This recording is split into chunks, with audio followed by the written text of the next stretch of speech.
దేవునికి స్తోత్రం. ప్రియమైన సహోదర సహోదరులకు శుభాభివందనములు. ఈరోజు దేని వాగ్దానము రోమిలకు రాసిన పత్రిక 10వ అధ్యాయం 13వ వచనం. ఎందుకనగా ప్రభు నామను బట్టి ప్రార్థన చేయవాడెవడో వాడు రక్షింపబడును.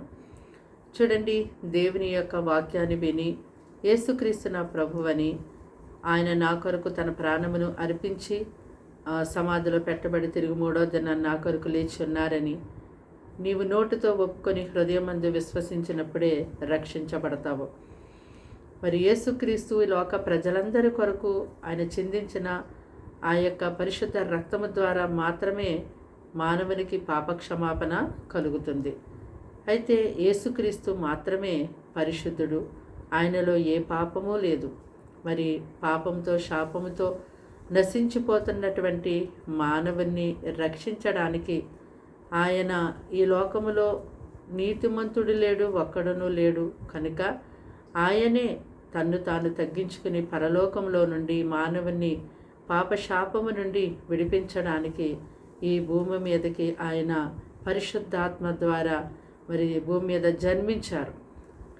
మానవుని దేవుడు ఎంతో ప్రేమిస్తున్నారు కనుక ఆయన తన్ను తాను తగ్గించుకుని శిలువ మరణం పొందినంతగా ఈ లోకములో క్రీస్తు మన కొరకు జీవించారు.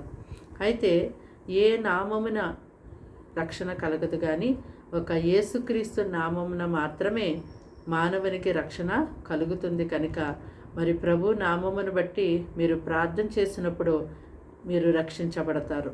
ప్రార్థన. దేవానికి వందనాలు, స్తోత్రాలు, స్తుతులు చెల్లిస్తున్నాం తండ్రి. ఈ మాటలు వింటున్నా నీ బిడ్డలను మీ రక్తంతో కడిగి పరిశుద్ధపరచండి. వారికి, వారింటి వారికి నీ రక్షణ దయచేయండి.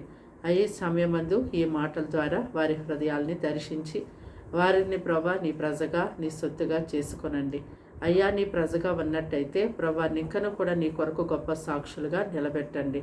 వారి గృహంలో ఎటువంటి శోధనలు, సమస్యలు, బాధలు, ఇబ్బందులు, ఇరుకులు వారిని బాధిస్తున్నాయో యేసు నామములో వాటిని తొలగించి ఆ బిడ్డలకు విడుదల దయచేయండి. మంచి ఆరోగ్యాన్ని వారికి ఇవ్వండి. నెమ్మది, శాంతి, సమాధానం వారికి ఇవ్వండి.